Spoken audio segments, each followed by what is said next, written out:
Just say your name and spell it and tell me what class you're from. Okay, I am Evelyn Cole Thompson, EvelynColeThompson, and I graduated in 1972.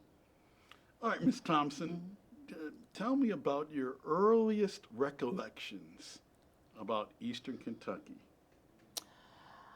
I can tell you when I first came to Eastern, I was scared to death. I had never been away from home, even though I just lived in Louisville. Never been away from home, and I always felt like I didn't belong. I never felt like I really belonged anywhere. And high school was a very bad experience for me because I was feeling isolated, like I didn't fit.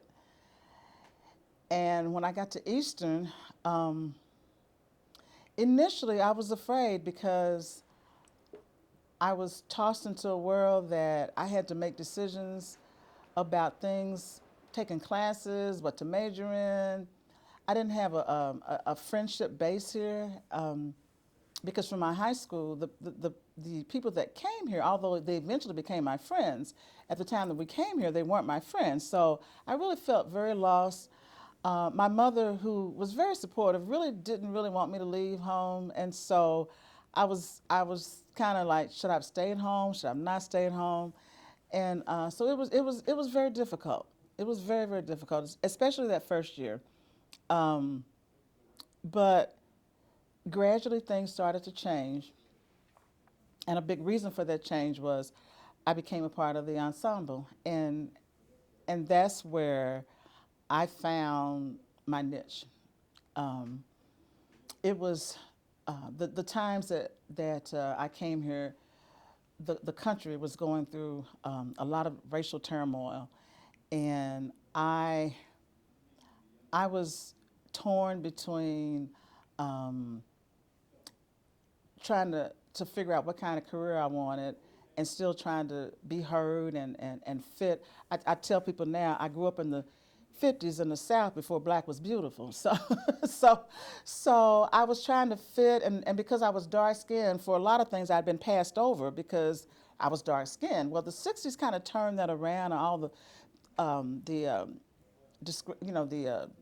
racial turmoil kind of turned it around, and it kind of got to be the darker you were and the louder you could talk, you could find a place because people were listening then. And so I did kind of find my place, but I still wasn't sure what that was or what I really wanted. I think I was just angry. I think I was just angry. And the 60s was a good forum to just let that out and how it was. Fortunately, I could sing. And and so when I to this day, we don't even know how this ensemble got started, okay? We just know that I keep saying it's like Noah's Ark. The animals just came. So we just started coming. and and we ended up in the music building singing. And um, incredible, incredible direction and leadership from Eric Abercrombie and Reginald Walters. Um, young men, way ahead of their years. A group of us, ragamuffins, I call us, who came together, just most of us, just maybe 1 or 2 years removed from high school, getting together, going to all over the state of Kentucky. And I was just marveling at how, a couple of things.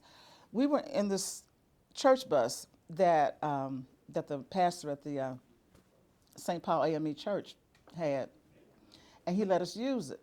Which, first of all, I mean, who does that? So we would go to all these different and we're talking the '60s, during the racial turmoil.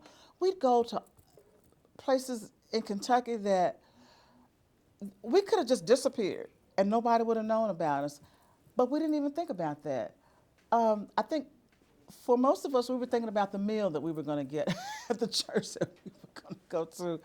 But even from the start, there was a special bond that we had, And although I don't think any of us ever realized where this bond would take us and how it would affect our lives, but there was like a glue that kept us all together, and that was in spite of, at that time,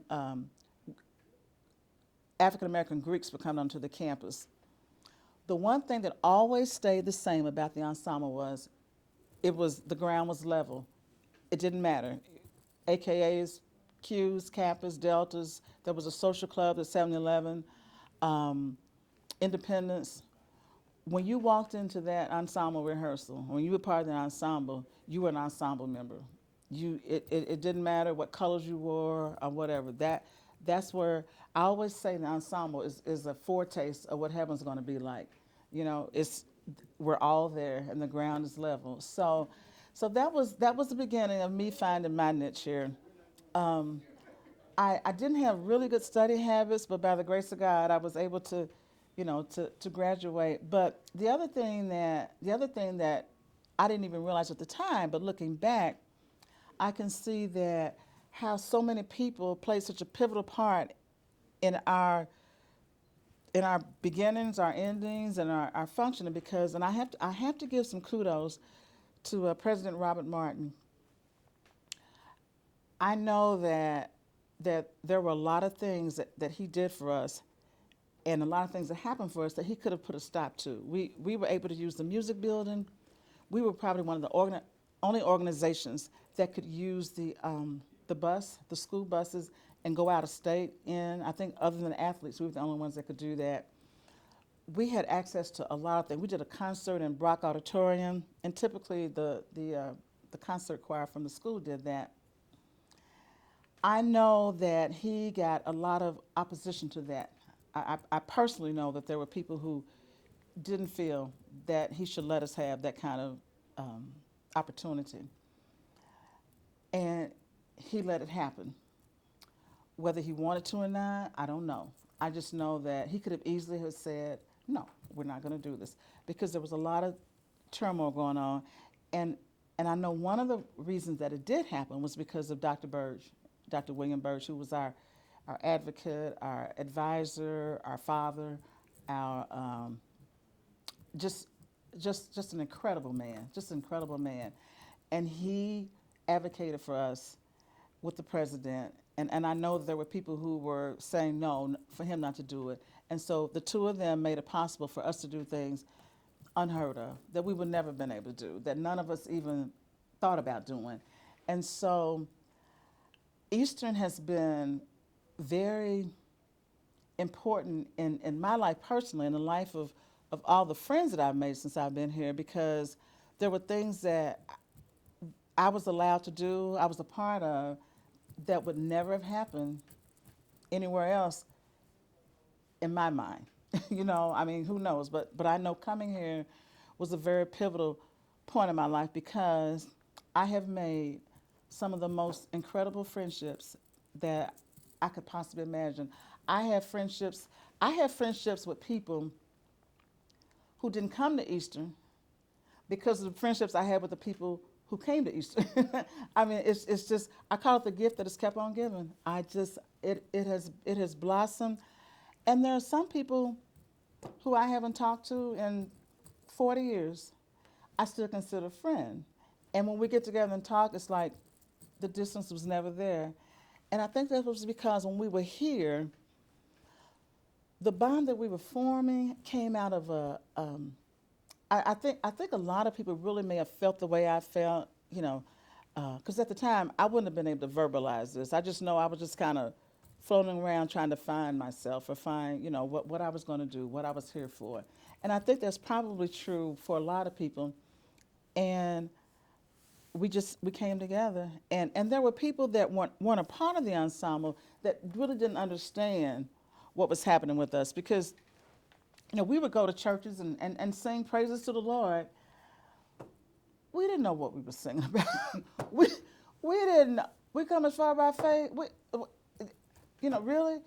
Seriously? We had no clue. I said, if I sing this song again with us, it'll be, we've come this far for real. And I know why, and I know how now. But then we were singing, But I think the Lord was using that to place something in our hearts, and and and and that has stayed with me. That has never left me. There has never been a time in my life, and I've been through. It was as we all have at this age. We've been through an awful lot. You know, deaths, divorces, kids. You know, you name it. We've done it at this point. But all through that, I've always known that somewhere that there are people that really care about me, that I still care about. And a lot of those people I've kept in touch with. And a lot of them I still consider my friends. And that's something that you can't manufacture. You know, that comes from being together, depending on each other, laughing with each other, crying with each other, being a support system for each other, and spending time with each other. And that's the priceless gift. And I will forever thank God for that gift. Do you think I mean, you talk about maybe 300 or 400 black students at that time on Eastern's campus. Maybe, yeah, yeah. And you got there just as you started to see some of these social organizations coming to campus. But was it the fact that the ensemble created it was the big social club, it was the big environment, it was a place to express yourselves in many different ways, but also a safe environment to be able to Absolutely. to be able to bond with each other, because Absolutely. you may not have Absolutely. seen people. Oh, this kid goes here too. Absolutely. I didn't realize that. Absolutely. It was. That's a real good word. It was a safe place. There was never a time because I actually belonged to a sorority. I joined, but there was never a time that I was in the ensemble that I didn't feel like this is where I was supposed to be, and that I was surrounded by people who really cared about me. And that may sound really selfish, I know, when I'm listening to myself, I'm thinking, so is it all about me? Well, at that time, it was. and to hear my kids tell it, it probably still is, okay? But that's okay. But I know that not only did it give me a sense of belonging and a sense of really doing something, but most of our parents had not had a college experience. You know, most of our parents were they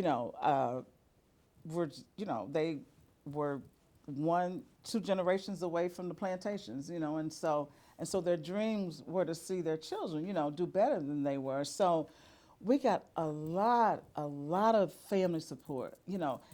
It was like our parents were doing things for us that they weren't able to do with themselves, and so most of our singing was done in churches that we belonged to, because our family friends, they were so proud.